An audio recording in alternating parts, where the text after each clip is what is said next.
पहले नंबर सही कर दूं, 12,000 नहीं, वो 1200 कैदी रिलीज हुए।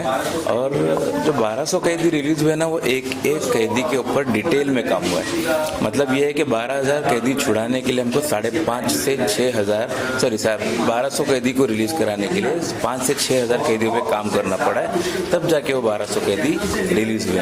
तो जो जुडिशियल प्रोसीजर है उसको फॉलो करना है, डॉक्यूमेंटेशन को फॉलो करना है, वेरिफिकेशन करना है।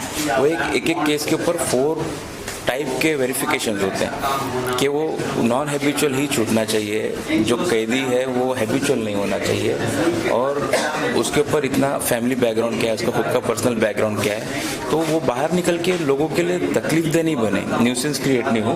तो ऐसे ही खास कैदियों को चूज करके, उसको सेलेक्ट करके, उसको वेरीफाई करके फिर निकालना, ये इम्पोर्टेंट है। हमने ये देखा कि कैदी जो होते हैं 500, 1000, 10,000 रुपए के लिए तकरीबन 2-2 साल, 3-3 साल तक का जेलों के अंदर कैद रहते हैं। बिल्कुल। तो ऐसे कैदी आप कैसे रिसर्च करते हैं और ये तमाम चीज़ें कैसे होती हैं? यूजुअली हमारा परमिशन होता है ना जेल में विजिट करने का, तो जेल में विजिट करके हम अपनी तरफ से अनाउंसमेंट करते हैं, रिक्वेस्ट करते हैं। तो कैदियों से डायरेक्टली जो है ना इंटरेक्शन करना और उनको काउंसलिंग करके उनके डिटेल्स इन्फॉर्मेशन हम लोग कलेक्ट करते हैं। उसके बाद ऑनलाइन जुडिशरी यानी ई कोर्ट्स उनको होम वेरिफिकेशन करके चेक करते हैं कि वो घर वालों का वस्तु में से क्या है, और हमारा वेरिफिकेशन स्ट्रिक्ट होता है। और जब सारी जगह से अगर क्लियर है तो वो कोर्ट में जाकर उनका फर्दर प्रोसीजर करके उनको रिलीज करवाने का कोशिश होती है। जहाँ तक ये जायदाद का मामला, आप जायदाद के जो बात कर रहे हैं उसमें किस तरह से आप सॉल्व करते हैं जायदाद?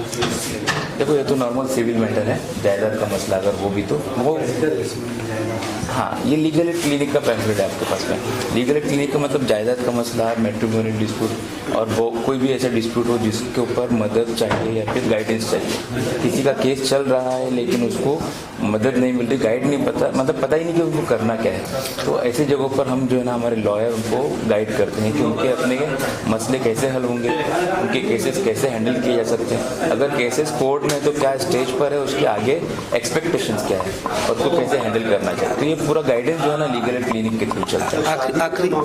आखिरी सवाल, मैट्रिमोनियल जो डिस्प्यूट होता है, जो फैमिली कोर्ट में मैटर चलता है, हम लोग मुंबई के family court, Belapur family court में एज अ पैनल एनजीओ है, रजिस्टर्ड एनजीओ है, तो हम वहाँ पे जो मैट्रिमोनियल डिस्प्यूट होते हैं तो काउंसलर के थ्रू उनकी डिस्प्यूट्स को सॉल्व करने की कोशिश की जाती है ताकि वो अपने जो फैमिली है उसको प्रॉब्लम्स को सॉल्व करें। अभी जी आपने कहा कि जो लोअर कोर्ट के चीफ जस्टिस है, मतलब जो जज है, चीफ जज होते हैं, उन्होंने आपकी ग्लोबल केयर को रजिस्टर्ड किया है, और किस तरीके की बातें हुई और क्या चीज़ें हैं? नहीं, देखो क्या है कि रिकॉग्नाइज किया गया है हमारे काम को, जिस तरीके से हम वेरीफाई करके सही लोगों को रिलीज करवाते हैं, ये कोर्ट भी इसको नोटिस में लेते हैं।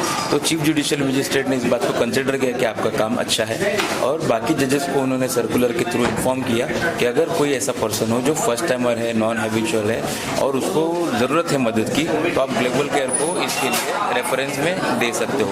तो काफ़ी कोर्ट से डायरेक्टली हमको रेफरेंसेस पाते हैं और हम eligible case respective of caste, creed और रिलीजन, कोई भी इसके अंदर तमीज़ नहीं है। ये सिर्फ ये कि कोई हैबिचुअल नहीं छूटना चाहिए और नॉन हैबिचुअल छूटना चाहिए, वो कोई भी कास्ट। आखिरी सवाल, आपने डोंगरी की बात करी, ड्रग्स के मामले को, वो मामला क्या है?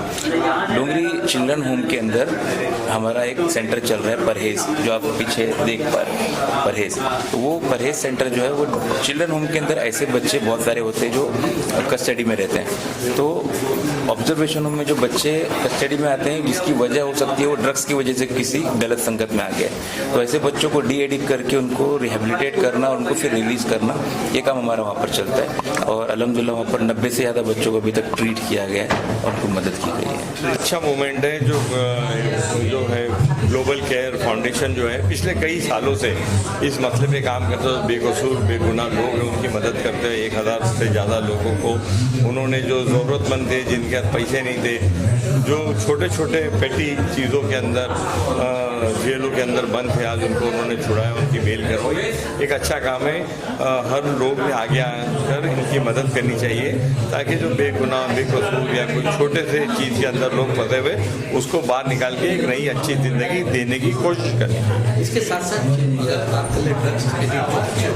उसके ऊपर भी काम कर रहे हैं, क्या कहेंगे कि ड्रग्स के ऊपर? देखिए, उन्होंने जो मेरे एरिया के अंदर जो डोंगरी चिल्ड्रन चिल्ड्रन होम है, वहाँ पे बच्चों को रिहेबिलिट करने के बहुत अच्छा गवर्नमेंट के साथ में मिलके और कुछ वहाँ के जो जजेस हैं उनके साथ में मिलके बहुत अच्छा काम किया है। ड्रग एक ऐसी लानत है, एक ऐसी परेशानी है जो बहुत तेज़ी से लोगों के अंदर फैली है और बच्चे जो है उसके अंदर मुलविस हो जाते हैं और बच्चे ड्रग लेने लग जाते हैं, तो उसमें से उनको बाहर निकलना चाहते हैं मगर कोई ऑप्शन नहीं मिलता है। मगर ग्लोबल केयर फाउंडेशन और ख़ास करके आबिद भाई और उनकी पूरी टीम पर्सनली उन बच्चों का ध्यान रख के उनको रिहैब करके उनको रिहेबिलिट करती है। ये अपने आप में बहुत बड़ा काम है और बड़े पैमाने पे होना चाहिए और खाली आबिद का काम नहीं है, ग्लोबल केयर का काम नहीं है, ये पूरे माशरे का काम है। हम सबको साथ में आकर के इनकी मदद करना चाहिए, इनके जैसे लोगों की मदद करना चाहिए ताकि जो बच्चे ड्रग्स की गिरफ्त हो गए उसके अंदर से बाहर निकल के अपने आप को रिहेबिलिट करके रिहैब कर सकें। मेरी सभी लोग से गुजारिश है कि ग्लोबल फाउंडेशन जो इतना अच्छा काम कर रहा है, नेक काम कर रहा है, इसमें इनका सपोर्ट करना बहुत ज़रूरी है। हम सिर्फ प्रोग्राम देखकर उसकी तारीफ करना हमें ठीक नहीं है, इसमें इनकी मदद करना, इनको सपोर्ट करना भी बहुत ज़रूरी है क्योंकि इंसानियत के लिए काम जो कर रहे हैं ना, रियली बहुत अच्छा काम है। और मैं आज पहली बार इस प्रोग्राम में आया हूँ, मुझे बहुत पसंद आया। इंशाल्लाह बहुत अच्छा प्रोग्राम है और हम लोग सब मिलकर इसमें कुछ ना कुछ से मदद करेंगे। और ख़ास तौर से मैं ग्लोबल फाउंडेशन केयर की जो टीम है उसको तहे दिल से मुबारकबाद देता हूँ कि इतना अच्छा इसमें काम कर रहे हैं वो, तो अल्लाह उनको कामयाबी दे और ऐसे चलता रहे। अस्सलाम वालेकुम रहमतुल्लाहि व बरकातहू। सभी को मेरा सलाम अर्ज़ है, नमस्कार, आदाब, सत श्री अकाल। बिकॉज हमारे हिंदुस्तान के सभी दर्शक, सभी हिंदुस्तान वासी, जितने भी लोग मुझे देख रहे हैं, मुझे सुन रहे हैं, आज यहाँ पर आके मेरा बहुत ही दिल खुश हुआ है।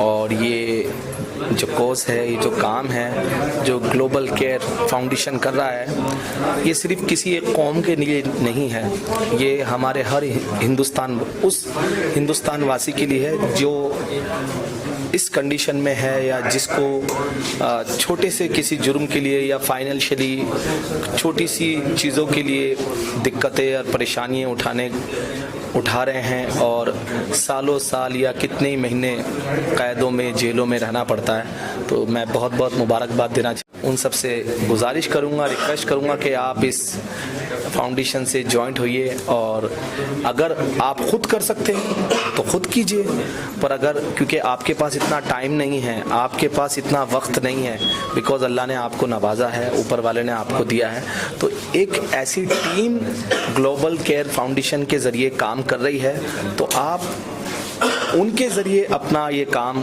को अंजाम दे सकते हैं और इंशाल्लाह अल्लाह पाक आपको इसका बहुत अजर देगा। ये बहुत बड़ा सवाब का काम है, ये बहुत बड़ा काम है। रमज़ान का मुबारक बरकती महीना आ रहा है।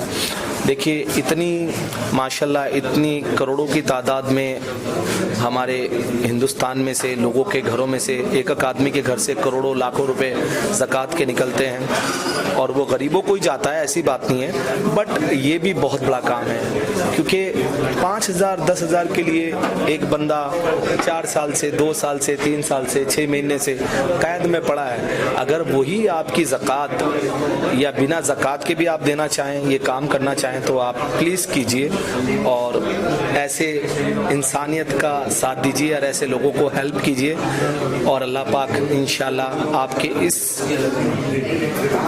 इस अमल को कबूल अता फरमाए और अल्लाह ताला जितने भी लोग कैदों में हैं, जेलों में हैं, उनको हिदायत दे, उनको तौफीक दे कि वो सही रास्ते पे आएँ और उनको जल्द से जल्द वहाँ से रिहा कराएँ। आमीन सुम्मा आमीन।